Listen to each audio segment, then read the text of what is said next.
akhirnya ada waktu juga buat bahas. Aduh, nyari waktu susah banget tadi. Oke, bismillahirrahmanirrahim. Assalamualaikum warahmatullahi wabarakatuh. Kembali lagi di channel Prasa Desa 412. Akhirnya ada waktu buat bahas gacha.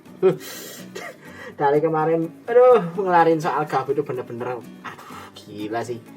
Bener-bener banyak, bener-bener nyita waktu. Apalagi videonya dua video toko update kamar tergabung.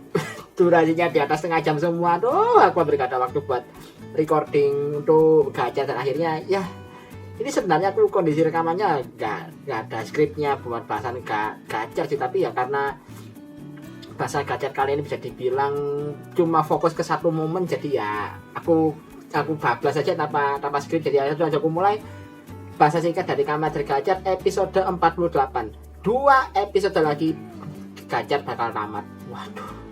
Dan ya episode ini dimulai dari lanjutan dari adegan episode sebelumnya, yang notabene pas Shirine itu tangannya kesakitan karena apa namanya, segelnya dibuat sama Gary yang mulai aktif. Kan memang di sini kan kalau recap dari episode sebelumnya ya kan, dimana kan si Gary itu berencana untuk menyempurnakan wujudnya Atropos kan, dengan cara mengorbankan base manusianya. Yang kalian gak bukan, base manusianya si Atropos itu adalah Shirine. Jadi ya di sini bisa dibilang lanjutan itu, dimana di tengah-tengah saat Shirine kesakitan itu tiba-tiba dia diteleport ke tempat lain, dan ternyata dia diteleportasinya itu ke tempatnya si Gary ya sih. Jadi ya hal itu juga akhirnya menimbulkan kepanikan kan di kubunya Hotaru dan yang lainnya. Terutama yang paling aku tidak disangka-sangka ya, ada kepanikan yang dirasakan sama si Gurion, dimana kan di sisi lain itu Gurion tiba-tiba datang ke tempat persembunyiannya Pak Fukakudo, yang dimana kan waktu itu kalau nggak salah Pak Fukakudo itu lagi ngerawat si Spanner ya. Jadi pasca duelnya Spanner sama Hotaru kemarin, ternyata si Spanner itu pergi ke tempatnya Pak Fukakudo. Mungkin ya bisa dibilang kayak di dalam aku ditolong lah ya. Jadi pas si Pak Fukakudo lagi ngerawat si Spanner itu, si Gurion datang ke tempatnya ke pintu tempat persembunyian dia. Dan karena dia minta tolong kayak desperate banget tuh si Gurion buat biar si Pak Fukakudo itu mau nolong si Atropos. Dan ya sebenarnya sih kalau bisa dibilang ya harusnya ya, kalau secara logika sih ya, secara logika dan nalar ya, mengingat Gurion itu sudah semua kejahatan yang dilakukan Gurion selama ini, ya sebenarnya si Pak Fukakudo itu punya hak loh untuk setidaknya menolak permintaannya si Gurion, meskipun ya Gurion di sini kan desperate banget. Tapi karena di sini bisa dibilang anaknya Pak Fukakudo ikut terlibat, di mana itu ada Shirine, ya udah akhirnya mereka berdua, akhirnya si Pak Fukakudo pun memutuskan untuk ikut bantu si Gurion, terlepas dari apa yang dari dosanya Gurion yang sudah dilakukan selama ini ya, karena ini melibatkan anaknya, dia akhirnya ikut turun tangan. Dan singkatnya sih akhirnya mereka berdua sampai ke tempatnya si Gary ya. Dan di sini ya licinya si Gary ya, dia itu langsung nggak pakai basa-basi, itu dia kayak menjebak Gurion dan juga Pak Fuka itu ke suatu tempatnya, kalau nggak salah sih tempatnya tuh mirip ini ya, mirip kayak lab apa namanya, kayak ruangan penelitian yang ditempati sama si Pak Fuka dan juga Gurion waktu mereka masih di Persatuan Alkemis itu loh. Jadi mereka dijebak di sana ya, tempatnya mungkin bukan benar-benar tempatnya sama, tapi mungkin mirip lah ya, kayak tempat buatannya mirip mungkin jadi bilang. Dan di sisi lain juga si Shirine dan juga si Atropos yang sudah disekap duluan sama si Gary ya, itu lebih dibuat lebih kayak agak bisa berkutik lagi dengan cara mereka itu dimasukkan ke dalam chemicard. Jadi kayak mereka dimasukkan ke dalam kartu gitu si Atropos sama Shirine. Ini aku jujurnya pas pertama kali lihat bagian ini ya, aku mikir satu hal nih, ini jangan-jangan nih Bandai bakal ngerilis kartunya ini. Entah ya, kalau dari phase yang bakal rilis kan ya, yaitu phase 4 sama X2 ya, itu nggak ada sih kartunya. Tapi mungkin entah kenapa aku mikir ini jangan-jangan bakal ada rilisan kartunya kayak ini, nggak tahu dalam versi apa gitu. Nah ini kan kalau dalam ini kan kartunya juga artinya beda lagi kan, dimana ini ya kayak kartu ya chemicard biasa, tapi gambarnya si Atropos sama Shirine gitu. Ini aku mikir apakah Bandai bakal ngerilis kartunya gitu ya, barangkali kan buat marketingnya mereka kan, siapa tahu tidak ada yang pengen koleksi kan. Tapi ya sampai nggak salah itu, setelah mereka disekap di sana itu, kemudian si Pak Fukakudo sama si Gurion itu dijebak lagi dalam sebuah kayak semacam ini ya, kayak semacam lingkaran alkemis gitu ya, kayak lingkaran alkemis yang tepat berada di bawah kakinya mereka, sehingga mereka itu nggak bisa kemana-mana. Dan di sini si Gary itu kasih semacam permainan mungkin ya ke mereka, itu berupa permainan kayak Russian roulette lah, di mana si Gary itu menyediakan sebuah revolver, kayak sebuah revolver yang cuma punya satu peluru, dan si Gurion dan juga si Pafugakudo ini disuruh buat saling menembakkan revolver ini secara acak. Jadi siapa yang kena tembakan dari pelurunya itu dia yang kalah, dimana kan pelurunya cuma satu, jadi kan ada kemungkinan berarti ya mereka bakal nembak revolvernya terus menerus sampai pelurunya itu keluar. Ini gila sih. Jadi kayak mereka kondisinya benar-benar antara dua orang ini ya, yang mungkin bisa dibilang ya kondisi mereka itu adalah alkemis terkuat di serial ini, benar-benar dipermainkan sama si Gary ya. Yang aku agak aneh sih perihal Gurion ya. Kenapa aku bilang Gurion agak aneh? Karena di sini kan notabene ya si Gurion itu perlu diingat, dia kan setelah kebangkitannya kan dia sudah menyerap si Jeruman kan, yang otomatis berarti kan dia kekuatannya seharusnya setara dengan para raja kegelapan yang lainnya gitu loh. Ya kan si Jeruman adalah raja kegelapan juga, jadi ya secara kan berarti harusnya kekuatannya Gurion itu setara sama yang lainnya, sama si Gary sama si Gigis. Masa iya sih kayak begini dia kayak langsung gampang kejebak gitu aja, kan kayak agak aneh gitu. Saya jawabannya ada jawaban dari pertanyaan ini sih, tapi aku bakal simpan di bagian akhir karena ini ya sedikit cukup biasanya ada plot twistnya lah ya. Dan di sisi lain juga setelah Rine menghilangkan, nanti si Hotaru langsung datang ke tempat di mana si Rine itu disekap kan, karena ya berkat pelacakan yang dilakukan sama si Sabimaru, dia akhirnya mengetahui posisi di mana Rine disekap. Nah pas si Hotaru itu mencoba masuk ke tempat di mana permainannya dinada sama Gary berlangsung, dia nggak bisa masuk ke sana. Kenapa? Si Gary sudah ngatur bahwa yang bisa masuk ke tempat itu cuma orang-orang yang bisa dibilang sudah di-invite sama dia ke dalam permainan tersebut. Jadi orang lain nggak akan bisa masuk sembarangan. Makanya pas si Hotaru itu nyoba nebas, kan pintu masuknya kayak semacam cermin gitu kan. Nah pas si Hotaru nyoba nebas cerminnya pakai es baca libur kan nggak mempan, karena memang sudah diatur seperti itu sama si Gary ya. Tapi di sini ada satu momen yang bisa dibilang mungkin satu momen kecerdikannya Hotaru kali ya. Ya meskipun kayak agak gimana gitu ya, tapi ya menurutku caranya cukup unik sih, karena di sini ternyata pas ada momen di mana ya setelah si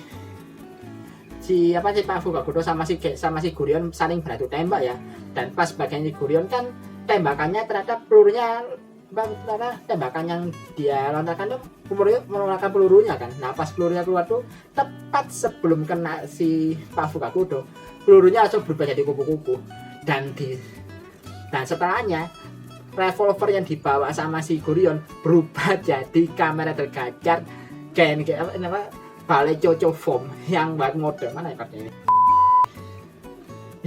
Ini menurutku cukup unik sih. Jadi kayak di sisi lain kayak wow, ini Hotaru bisa kepikiran gitu loh, dimana dia itu karena dia nggak bisa kok masuk ke area itu dalam wujud orang ya udah dia kayak berubah jadi balai coco white mode.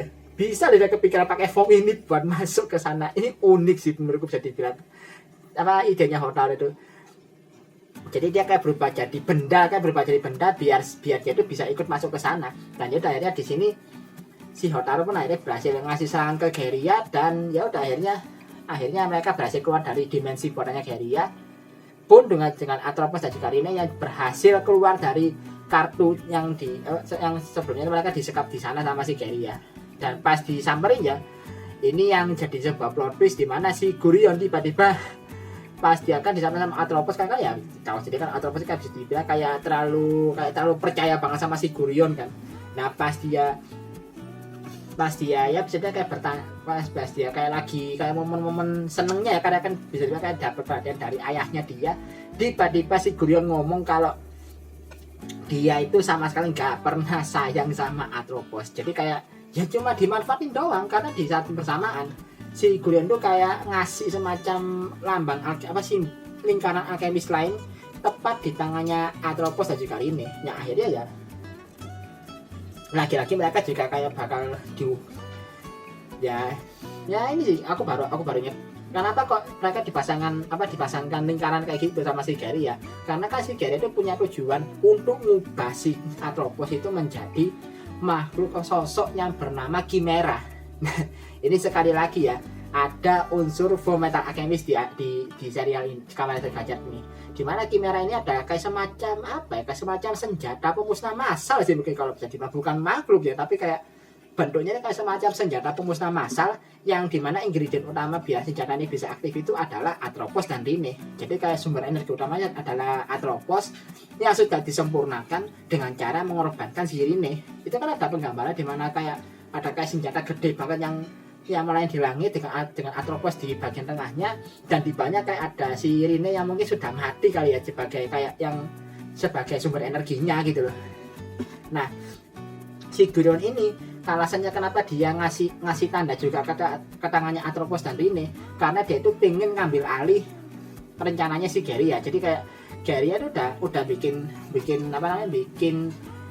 kayak gini biar dia bisa menciptakan Chimera yang bisa menghancurkan semuanya kan. Nah, di sini kayak rencananya sedikit diputar sama si Gurion, di mana dia juga sama ingin menciptakan Chimera dengan ingredient utamanya adalah Atropos dan Rine, tapi dengan tujuan akhirnya ya sesuai dengan dia sendiri yang notabene pengen mengubah semuanya jadi emas. Ya masih tetap sama kayak Gurion yang sebelumnya ya, yang notabene kan memang punya fetish emas gitu loh. Jadi kan di sini tujuannya tetap sama gitu, menciptakan Chimera, tapi tujuan akhirnya berbeda gitu loh. Nah sini ya udah akhirnya kan Rine dan Atropos dalam bahaya lagi kan, apalagi juga di sini si Gary juga masih dalam kondisi sedang bertarung sama si Hotaru kan, yang di mana di sini Hotaru juga agak bikin gregetan juga ya, karena ya dia cuma bertarung pakai form basicnya doang dari sistem Hopper. Ya kalau normalnya kalau ada nonton kayak gini ya aku sebagai penonton juga gregetan, ini kenapa dia nggak berubah jadi Rainbow Gajah aja gitu biar segera beres gitu. Tapi ya kalau dipikir kan masuk akalnya kenapa kalau Hotaru gak pakai gitu, karena kan di episode ini bisa dibilang Hotaru kayak sedikit dikesampingkan karena bakal ada highlight lain, yaitu dimana si Mageto bakal dapat final formnya. Makanya dia dibuat kayak gini biar porsinya itu lebih ke si Mageto dulu gitu. Dan ceritanya sih pas ada momen dimana si Gary itu mau nyoba nyerang si Rine ya, tiba-tiba sama si Atropos itu lari ke depannya Rine terus melindungi dia, dan akhirnya malah bukannya Rine yang kena serangan, malah Atropos yang kena. Dan ya udah di sini setelah ya biasanya kayak beberapa scene flashback dimana ya kebersamaannya si Rine sama Atropos yang kayak interaksinya dia di episode sebelumnya gitu loh. Itu akhirnya disingkat cerita ya, aku singkat aja ya di sini. Akhirnya si Atropos itu jadi dibilang mati lah ya. Dan sepertinya sih kematiannya Atropos ini kayak dirasakan sama anggota Three Dark Sister yang lainnya, karena di sini di sisi lain si Clodo yang kan waktu itu kan di episode sebelumnya dia dibuat pingsan sama si Gary ya kan. Pas dia tiba-tiba sadar itu dia kemudian kayak lari buat nyari Lakesis, mungkin kayak mau nyari minta bantuan ke dia gitu kali ya. Nah pas dia lagi perjalanan tuh dia langsung merasakan kayak feeling gak enak, dan itu adalah di waktu yang bersamaan dengan kematiannya Atropos. Ini patut dirayakan gak sih kematiannya Atropos nih? Ya aku ngerti ini katanya bisa dibilang agak ganggu di serialnya gitu, tapi ya kalau mau kayak dirayakan itu kayak agak gimana gitu ya kayak gitulah. Jadi ini si Atropos mati, terus juga dia meninggalkan satu bendanya doang, yaitu Rubik empas yang biasa dia bawa itu, yang kemarin aku bilang bentuknya kayak Dark Snake-nya Kamen Rider Gabu. Nah cuma ini satu doang, dan di sini tiba-tiba si Gary kayak ngopor-ngopori, gimana kayak ngapain sih manusia biasa cuma mati-matian melindungi boneka gitu. Jadi kayak apa ya, kayak simpelnya kayak si Rine itu dikopor-kopori sama si Gary ya gitu. Dan di sini karena bisa dibilang kayak saking marahnya, akhirnya si Rine itu kayak ngasih perlawanan kan akhirnya. Dimana di sisi lain tuh pas yang benar-benar tidak disangka-sangka ya, Rubik emas yang kubus emas, bukan Rubik sih, kubus emas yang dibawa sama si Atropos itu, yang ditinggalkan sama Atropos itu kemudian berubah jadi item yang jadi cincin yang namanya cincinnya kalau salah Promise Alchemist Ring ya, yang ini bentuknya kayak High Alchemist Ring tapi warna hitam sama emas. Jadi dia berubah jadi itu, dan di saat yang bersama juga beltnya si Rine berubah jadi kayak Alchemist Driver Unitnya berubah jadi Majestic Driver Unit. Jadi ya namanya bukan lagi Alchemist Driver tapi Majestic Driver. Dan juga kartunya berubah, jadi kartunya si Irene berubah, si The Sun sama Unicorn berubah jadi ini Twilight The Sun sama Twilight Unicorn. Dan muncul di sini final form dari Second Rider pertama di era Rei, dari Second Rider cewek pertama yang akhirnya akhirnya di sini muncul juga final form dari sang Second Rider cewek pertama yang ada di franchise ini, yaitu Kamen Rider Twilight Magedo. Dan ya untung ya aku bener-bener sedikit nahan penilaian soal formnya ini. Karena apa? Sebelumnya kan pas aku bikin video bahasan singkat, video aku update soal Kamen Rider Twilight Magedo, aku belum bisa kasih impresi yang lebih banyak karena fotonya juga masih terbatas banget kan. Ya sebenarnya ada fotonya sih, ya nanti aku bakal sertakan mungkin di video berbeda kali ya. Nah, mungkin aku coba sertakan di sini ya foto singkatnya fullnya kayak gimana. Dan setelah aku lihat lagi, formnya menurutku cukup keren loh sebenarnya.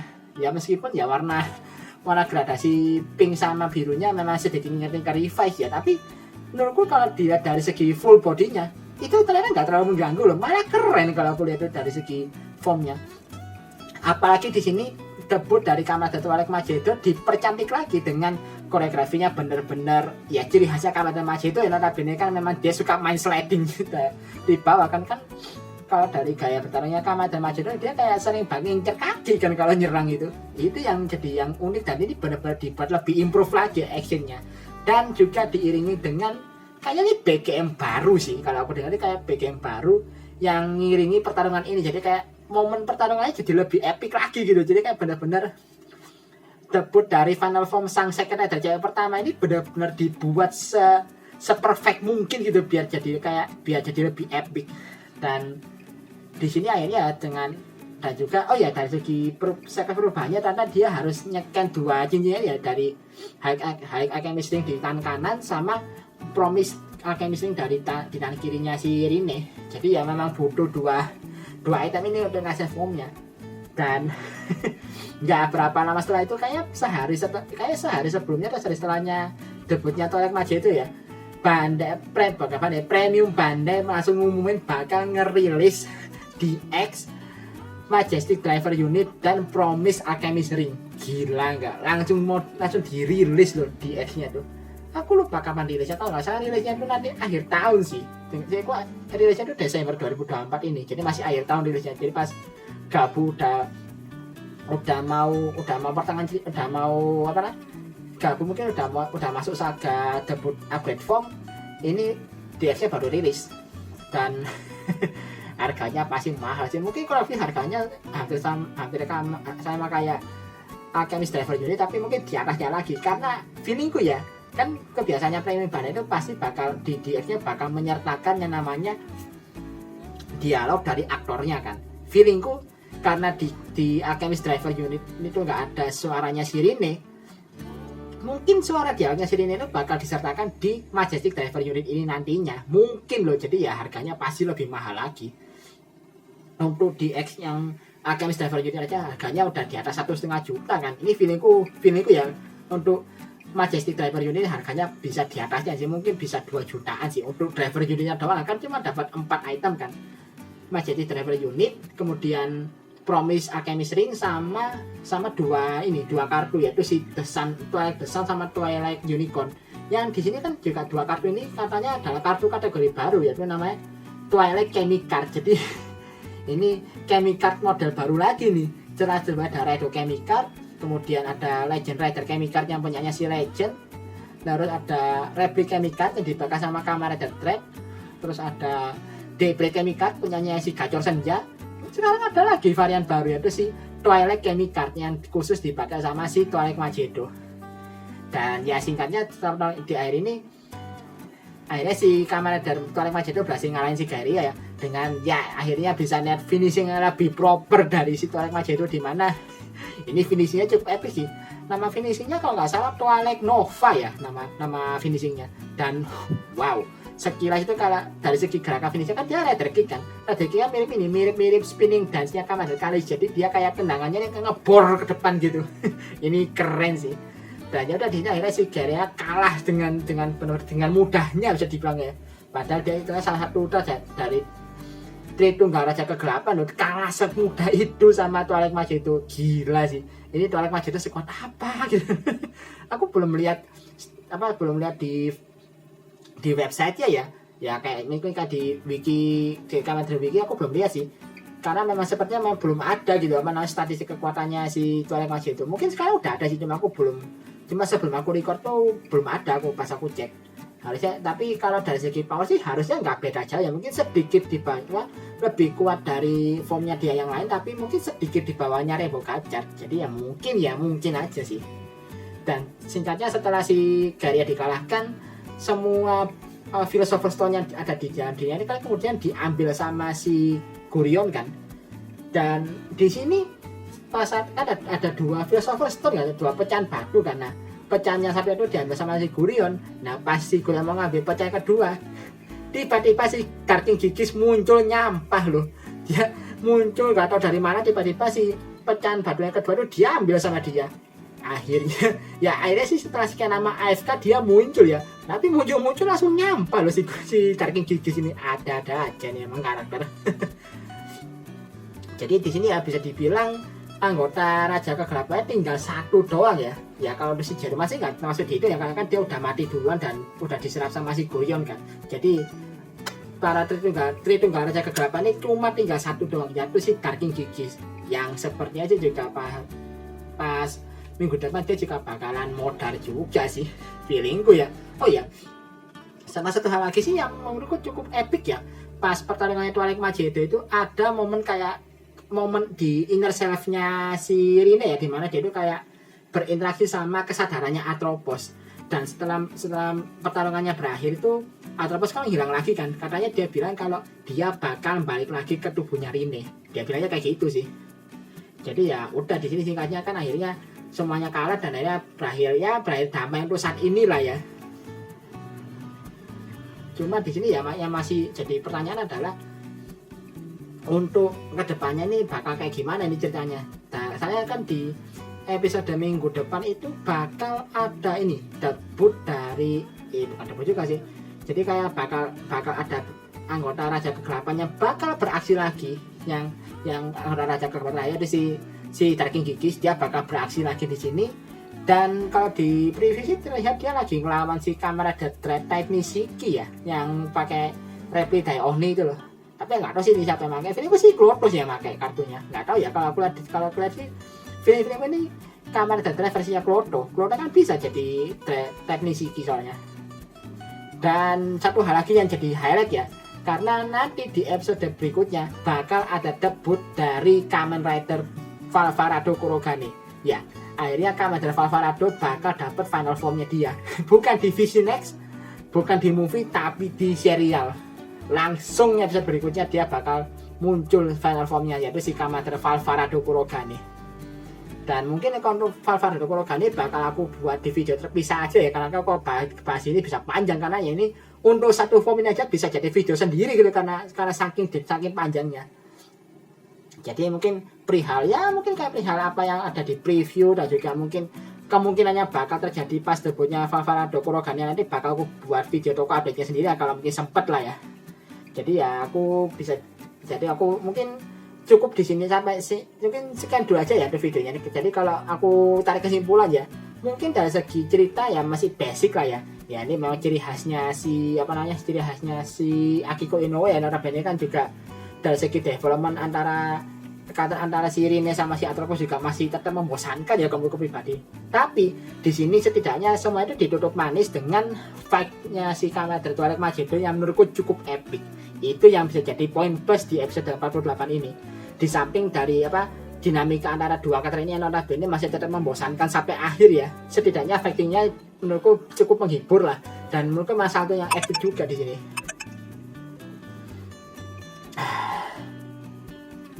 Jadi ya mungkin sekian dulu aja untuk video kali ini ya. Like dan share video ini kalau kalian suka dengan video ini, subscribe juga channel kalau kalian suka dengan membangun channel ini. Dan kalau ada yang kurang atau mungkin yang mau ditambahkan bisa tambahkan komentar. Dan kalau misalnya mau kasih dukungan tambahan, bisa klik link Saweria yang ada di deskripsi di kolom deskripsi di bawah. Akhir kata, assalamualaikum warahmatullahi wabarakatuh. Salam dari Prasanti 1412.